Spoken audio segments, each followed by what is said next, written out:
What do you want to, ba't ka pumunta rito sa Senate? Yun po, Your Honors, actually, ako po ay hindi po na-harass, hindi po na-abuse. I thought you were harassed. Ako po ay na-rape po. Na-rape? Na-rape po ako, Your Honor.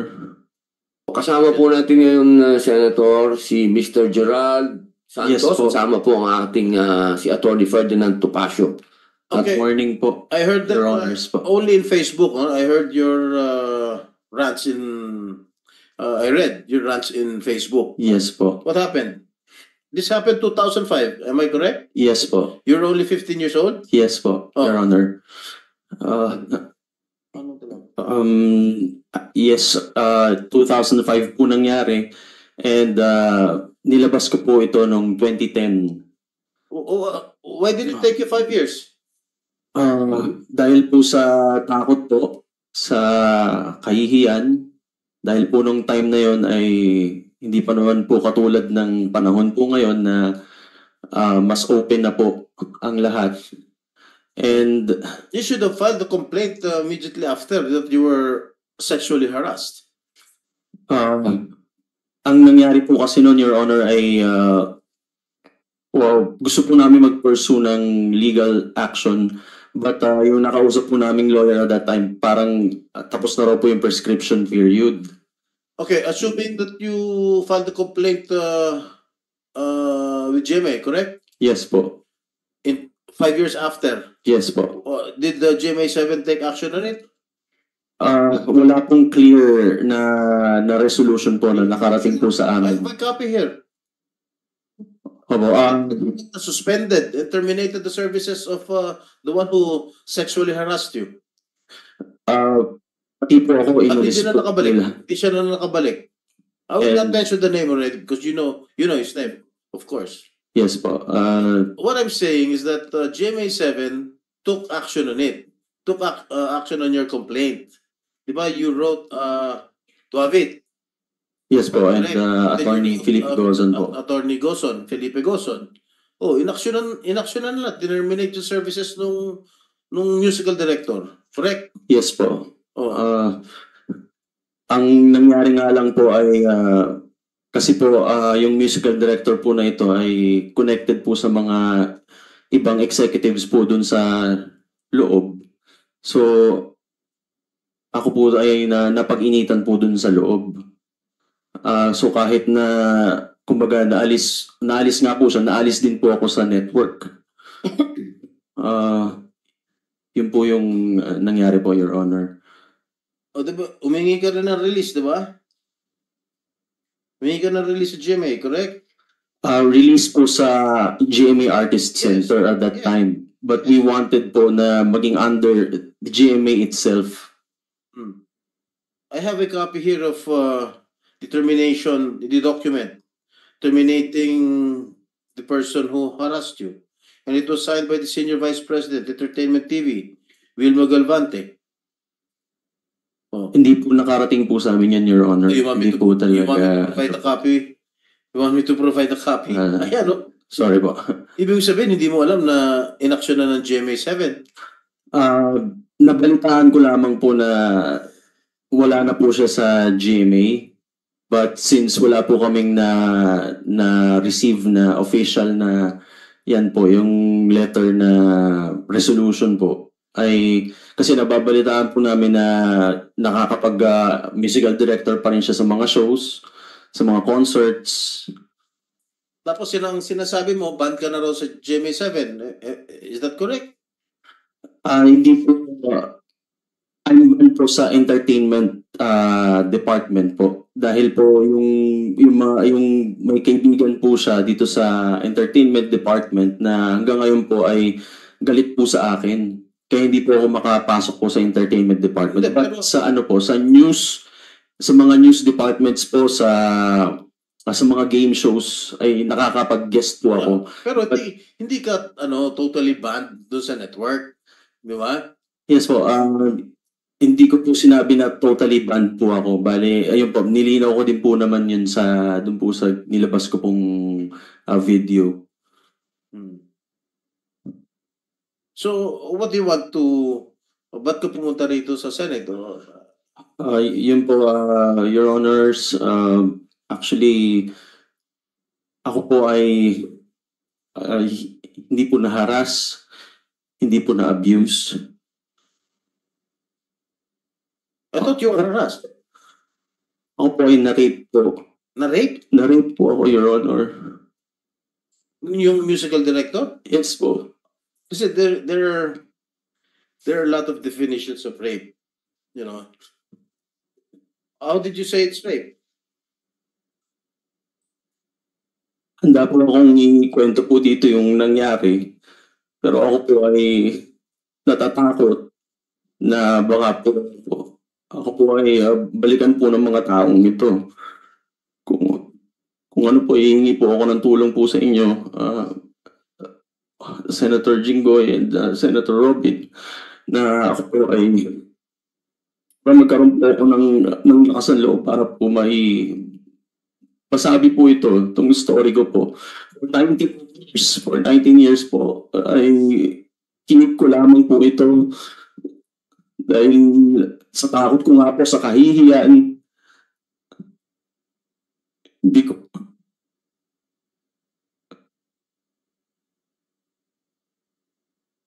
iyan nga po talaga ako, lalo na po nung panahon na yun dahil nung binulog ko nga po ito noon, yung mga nandun po sa loob ay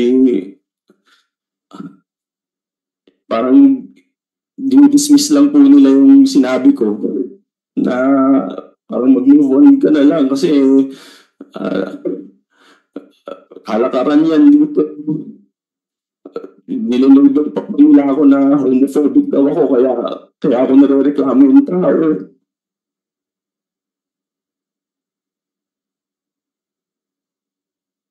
I was only 15 years old at that time, Your Honors. So wala po talaga akong lakas ng loob nung mangyari parang yung pang-abuso po sa akin. Wala po akong lakas ng loob talaga. Contestant pa lang po ako noon. Contestant pa lang po ako noon and may power talaga po siya over me. Kaya hindi ko po nasabi talaga agad. Even yung sinabi ko sa parents ko, galit na galit po sila, iyak na lang po kami ng iyak. Particularly yung lolo ko po. Kinamatay na nga po ng lolo ko dahil sa sama ng loob niya. 2 years after, namatay po yung lolo ko kasi sa sama ng loob na po dyan kasi hindi po ako nabigyan ng katarungan po. So nangyari po sa akin. Okay, DJ, what are the legal remedies that Mr. Santos can avail, considering the circumstances or statements he just gave? Kasi, is there a prescriptive period sa rape? Sir, yes. Ilang taon?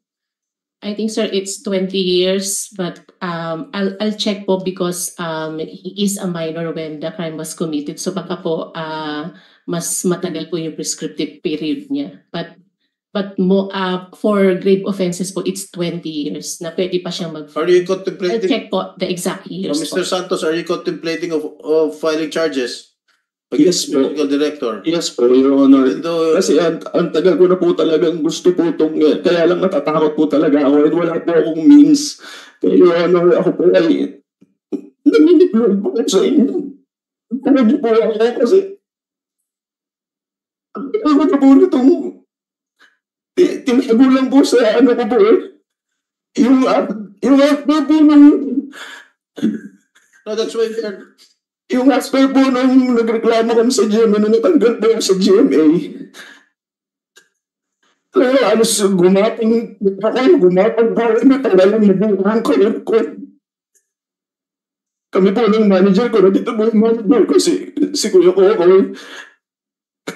That's why we are here investigating in aid of legislation. Kasi I've heard, being members of showbiz, together with Senator Robin, this has been prevalent since the 90s. That's why we're going to submit, maybe the committee of Senator Robin is going to submit a committee report with regard para matigil na itong sexual harassment within the movie industry. This has been going on since early 90s.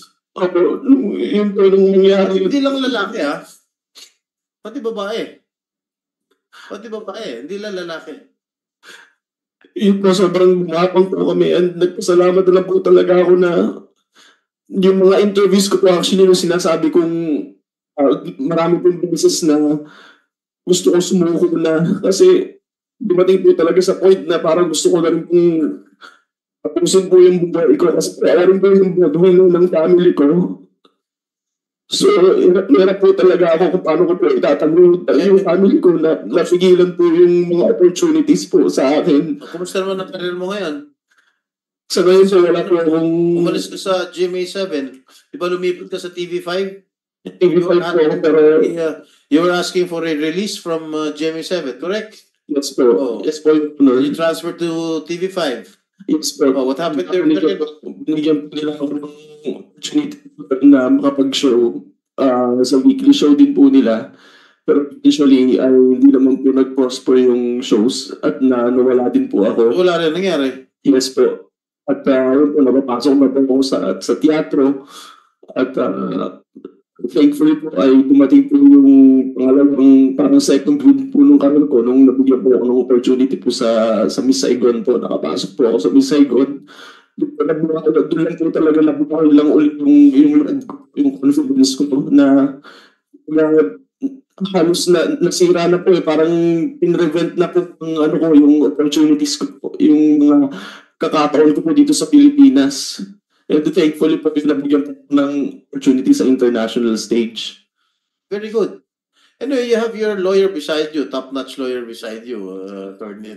Salamat nga po ako sa aking kaibigan po si Attorney Tomasio. We will not prevent you from filing a rape case against your accuser, against your yung Yes po. musical director. We will not prevent you. That is your prerogative. You seek advice from your lawyer.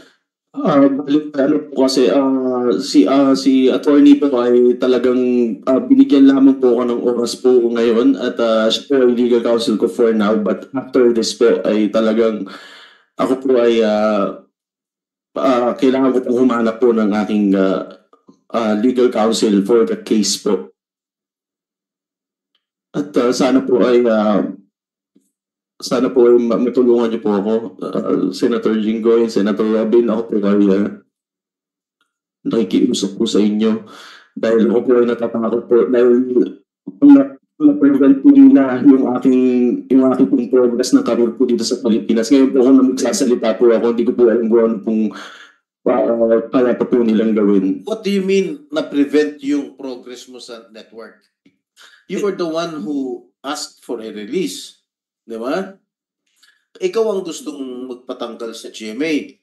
And then, may sulat May sulat ka signed by your lawyer. Release lang po Your Honor, sa GMA Artist Center. Yes. Oh. And we wanted po na sa GMA network itself kasi po ay talagang actually kasi namin sinumbong yung aking reklamo sa GMA Artist Center and po silang action na ginawa po. Sila po yung nagsasabi na mag-move on na lang. Kaya po sabi namin, ma-release po ako sa GMA Artist Center at maging under na lang po ng network. Baka mas maging better po yung aking estado po sa network.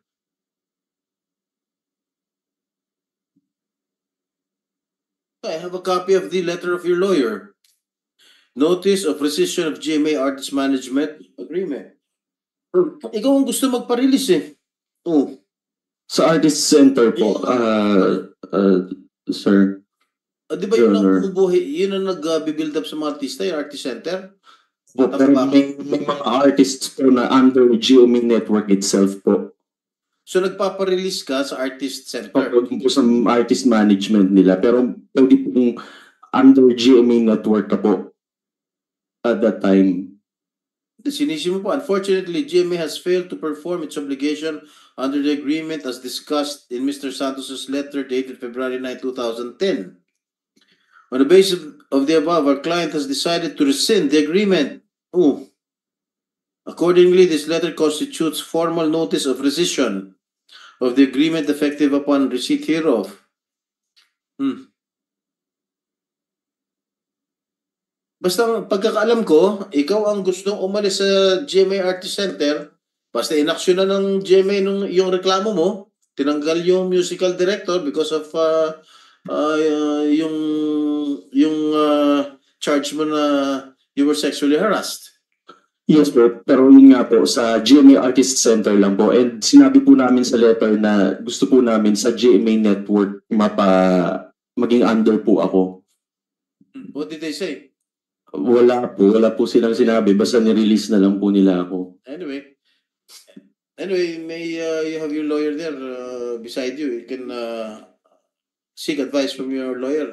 If you want to file rape cases, a rape case against the musical director, that's your call. That's your prerogative.